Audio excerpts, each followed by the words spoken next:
Hello world, I'm Evan Gudmstead, an instructor of application and web development at Rankin Technical College.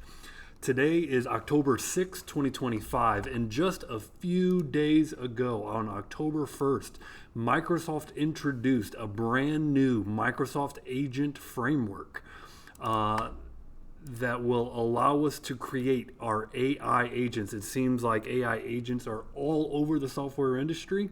It's definitely a trend that we want to get on and learn how to code these AI agents in this brand new framework that was just announced. So we're going to introduce the Microsoft Agent Framework in this video. We are also going to create and run our first Microsoft agents. We're going to give these agents some different inputs, like, of course, we'll start with the basic string, and then we'll give it an image for some input.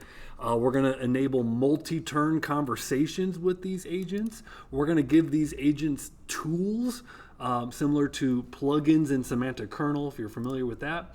We're going to have the agent give some structured output, and we're going to use an agent as a function tool itself, so that's pretty cool. So stick around for that last one where we're using an agent as a tool. And so to kind of start, if you've been familiar in this area, the Microsoft Agent Framework that was just announced is the next generation of Semantic Kernel and AutoGen. Now, as my own personal learning went on, I started with Semantic Kernel not that long ago, and I'm learning Semantic Kernel and I'm building different pieces of software utilizing Semantic Kernel, and wouldn't you know it, as soon as I learn something, boom, here comes the next version. So Microsoft Agent Framework is brand new, and I'm really excited to be kind of here on the ground floor as this is brand new. It was announced on October 1st, 2025, so just last week, and is currently in the public preview, so kind of a pre-released format. And so that's what it is. Of course, you can read all about the announcements on Microsoft.com. I've been up and down this website, reading the docs, watching the videos, kind of listening to Microsoft's sales pitch on this topic. So what I wanted to do is create a code-centric video on how to actually create and run agents in this new framework. So in order to do that, I've got a Visual Studio. I'm using VS Community. It's a free download, and I've got a command line console application. So file, new project, and if you start up a console app, this is where we will get started.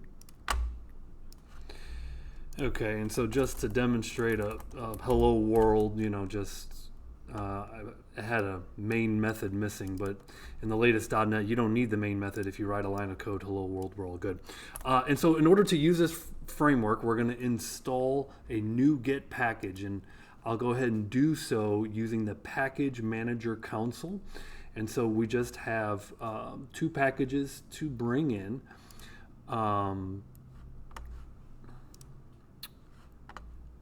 And actually, I think I used the actual console window, but let's just browse for it. And I'm going to search for Microsoft Agents AI. And you see this is in pre-release here. I'm just going to select install. I used the console prior, but that should work. Now, personally, you kind of have some options, and so you can use OpenAI or you can use Azure OpenAI. As far as your LLM is concerned, I use OpenAI just because it's really easy to get a key, and I'll show how to do that. So I'm going to search for OpenAI. That is a sub package underneath Microsoft Agents OpenAI, and I'm going to install that one as well. And so those are the two dependencies that we will need.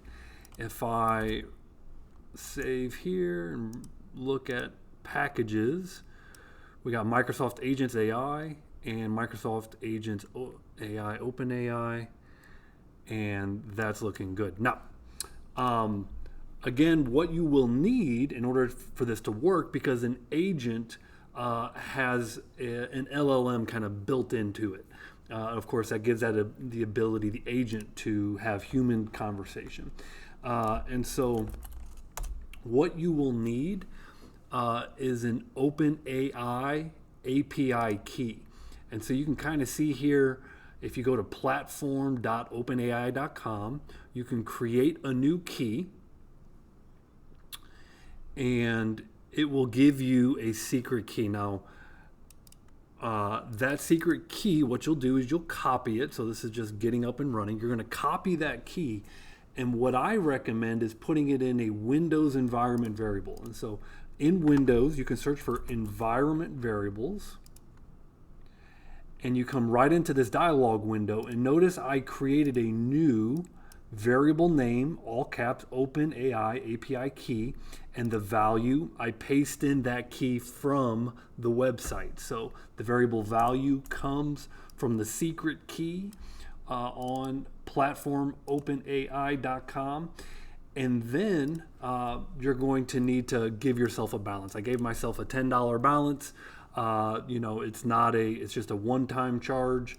And so that will enable the LLM in response, and that's how you get that up and running. Now, once you have that configured, you got your Windows environment variable, you are going to need to reboot Visual Studio. So close down Visual Studio completely, start it back up so that the terminal window, the environment can read the environment variables correctly. If you don't reboot Visual Studio, it just won't work.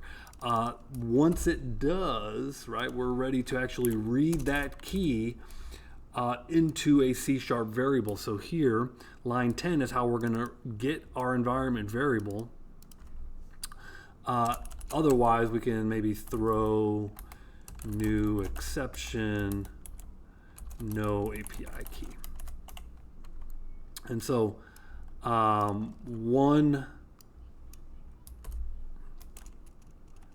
I don't need a hot reload. If it crashes, we know it didn't read the variable. If it doesn't crash, like it didn't, it read the variable properly. So read the variable out of the environment variable. That'll be the first thing we need to do. Now, let's bring in a couple packages using Microsoft Agents. Because this is so brand new, a lot of the AI autofill is not very good. This is brand new, and I have found that to be the case. Using and then you say OpenAI, using OpenAI. Okay, when we have using OpenAI package, now we should have an OpenAI client equals new OpenAI client, passing it the key.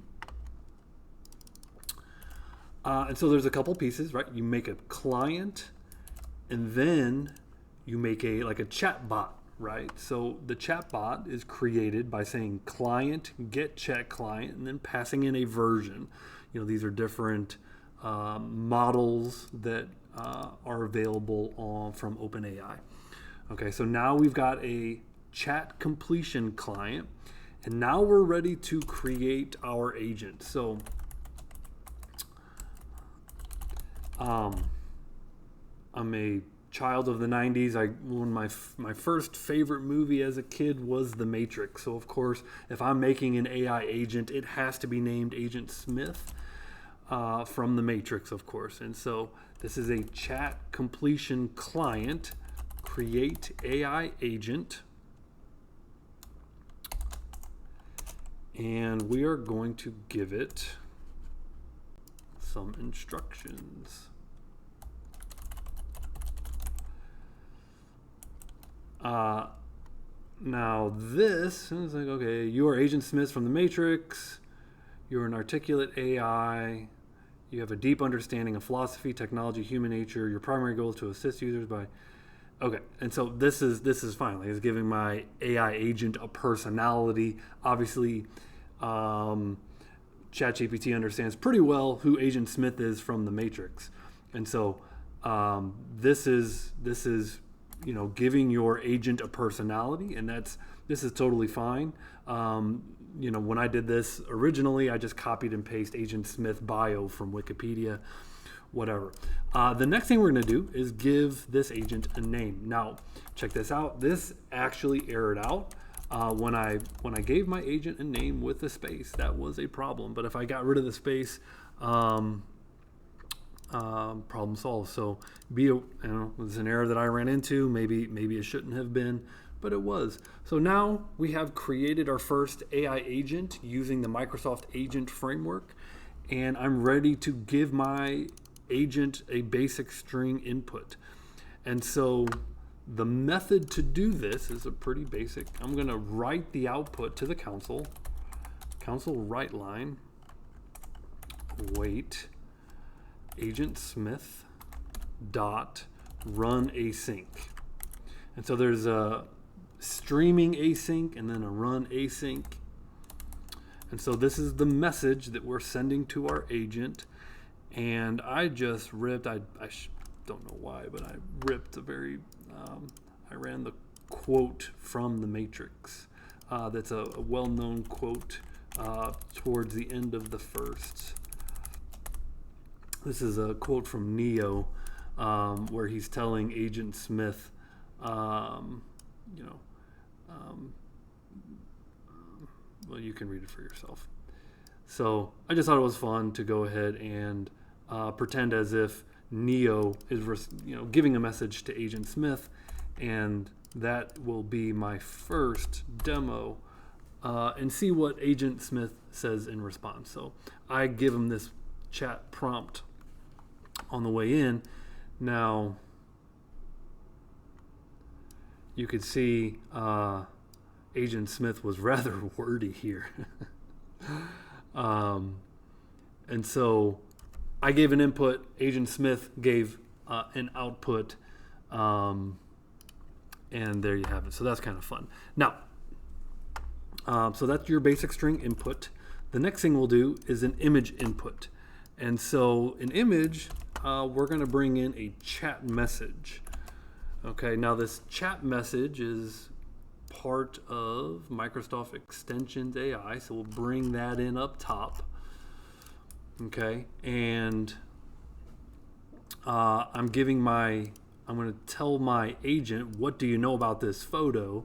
And this is just a photo of Neo from the movie, right? And then I say the same run async method as before, but I pass along the message object instead of just passing along a string.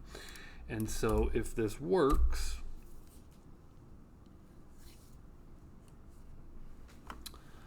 Agent Smith will tell me what he knows about the image, and he gives the description right there. Maybe I can just control click it and open up, there you go, that classic image of Neo. So that's what Agent Smith knows about my message, or about my image. So that's cool. So we got a string input, we got an image input, multi-turn conversation. Now, enabling state, and so this is stateless by default, and so the client and the agent kind of forget about one another after they exchange messages. So they make it fairly easy to maintain state with a multi-turn conversation. This is going to be done with a what's referred to as a thread. And so if I paste in this code chunk, and let me kind of walk through it. The first thing we do is we make a thread on line 39 with Agent Smith get new thread. And then here I have my first string, and it says, I know what you are, Smith. So this is kind of like what Neo says. And then this will be Agent Smith's response to that. And then Neo has a second input. You're just a program, and I'm not afraid of you anymore. and then Agent Smith responds. Now the main difference is we're passing in this thread variable as the second argument into the run async method. And so you can see now the client agent interaction is not stateless. They can remember one another. And so you kind of get the first response here, and then we got a second response here. And you actually saw that it took a few seconds in between. And so now we have multi-turn conversations. The next thing is to write your own custom logic in C# and have your agent work with that custom logic. So this is a little function, a little C# function here, and this function is very basic. Now this attribute needs to be decorated, so we need to bring in the using component model. That looks right. Component model. Okay, so it's no matter the input of get weather, it's basically going to say the weather is cloudy with a high of 15 degrees.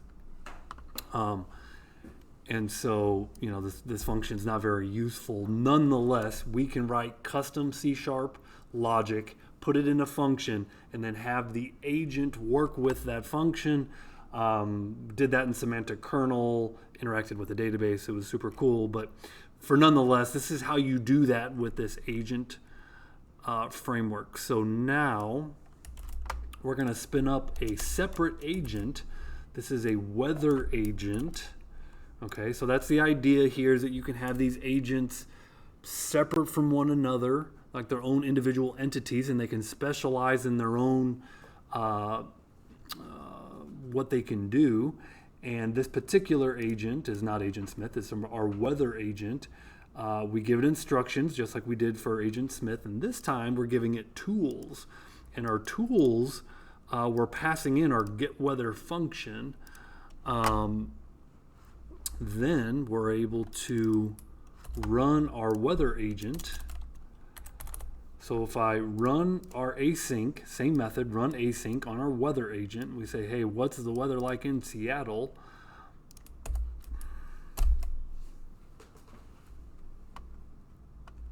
Of course, it's pretty boring, but I will say that it picked up the location and was able to extract that as the input, the string location. Now I'm going to just reformat that. Tell me the St. Louis weather today. Now, Seattle was at the end. Now St. Louis is in the middle. And let's see if the agent is smart enough to extract St. Louis. And there you go. So that's kind of cool, right? I mean, the agent's able to seem like it has a brain, but nonetheless, that is giving our agent a tool. So that's how we do that. Two more to go. The structured output. Now, for the structured output, we're going to define a class. Okay, and this C# class is going to be the output that is expected. So this class, called person info. Okay, so here's we'll just mark it public class of person info, and we're going to have 3 auto-implemented properties. Our class, each person is going to have a name, an age, and an occupation.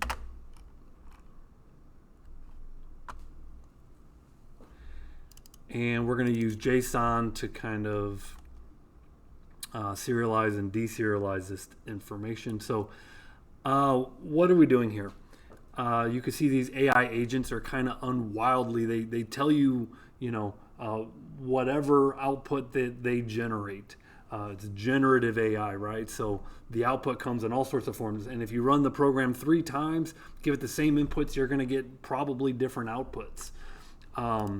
And so this is getting that output from the AI agent into a structure which in our case, we're looking for, just give me the name, age, and occupation of a thing or of a person, right?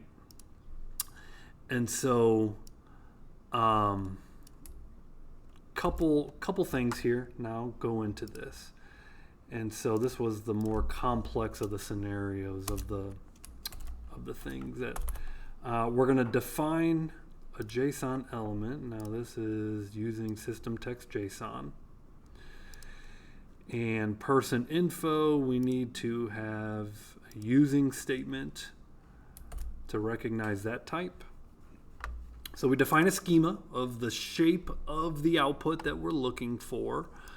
Now we're going to define another one of those chat options. One of those chat options that we had before earlier in the video, where we're defining a schema.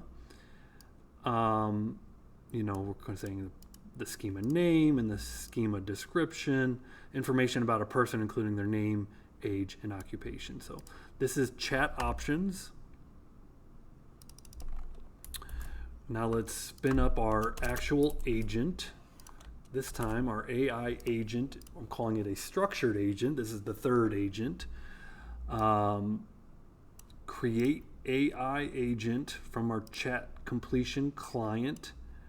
And this is needs the rest, right? This is an object initializer, right? So our AI agent has a name, helpful assistant, instructions, and you pass along the chat options, which ultimately this chat options are where you define the schema. Okay.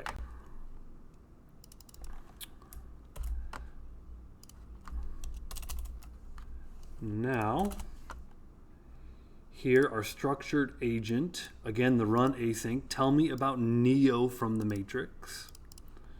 So the person, our subject, is Neo from the matrix, and it's going to tell me the name, age, and occupation. Now I did have to look up this little chunk of code because dealing with JSON and .NET, bring in that using. So just some settings, right? So some defaults, JSON serializer options. Okay, so here's some web defaults as a variable on line 82. And then we use that variable. We say, hey, let's deserialize from our response. Let's deserialize the information in the response. We're deserializing it out of JSON using those defaults into person info. And person info is an object that we can then actually read the data out of. So notice we can read personinfo.name, personinfo.age, and personinfo.occupation. A little bit more complex code. I bet you I could simplify that. But nonetheless, I did notice that sometimes it was able to extract an age, sometimes it did not. So Mr. Anderson is Neo, his age is unknown, occupation is the one or a hacker. Now again, I've run this a bunch of times, and maybe 1 in 10 I was able to get an age. Let's run the right program. There we go. So let's just tell me about, I don't know, Michael Jordan from the Chicago Bulls. So it's able to extract the person, the age, the occupation. I mean, this is pretty awesome. This is pretty cool. I can see why so much software will be implementing these AI agents. Just the demos that I've seen are pretty cool. What these AI agents can do. So enjoying learning this myself. Hopefully you're enjoying this last one, an agent as a tool. So I'm going to bring back my weather agent from before. This is the same. Let's see if I bring back my weather agent.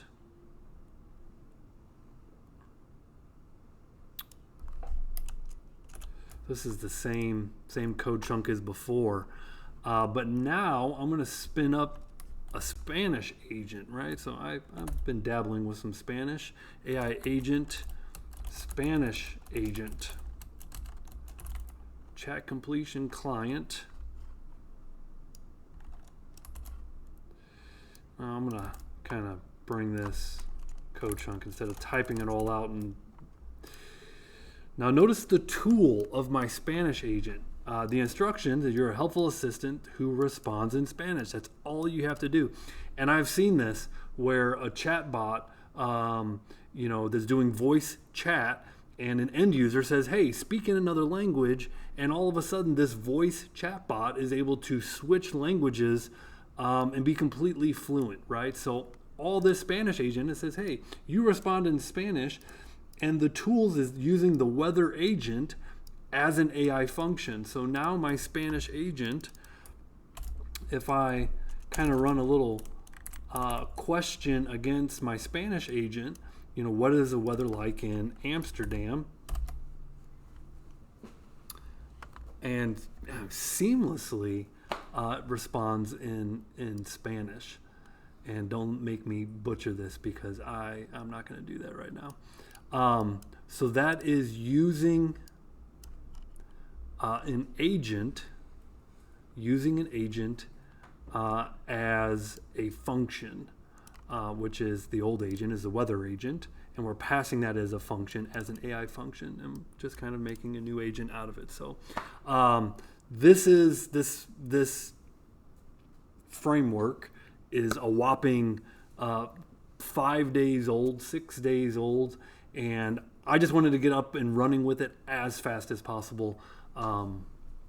And share what I've learned. So hope you enjoyed. Let me know in the comments below.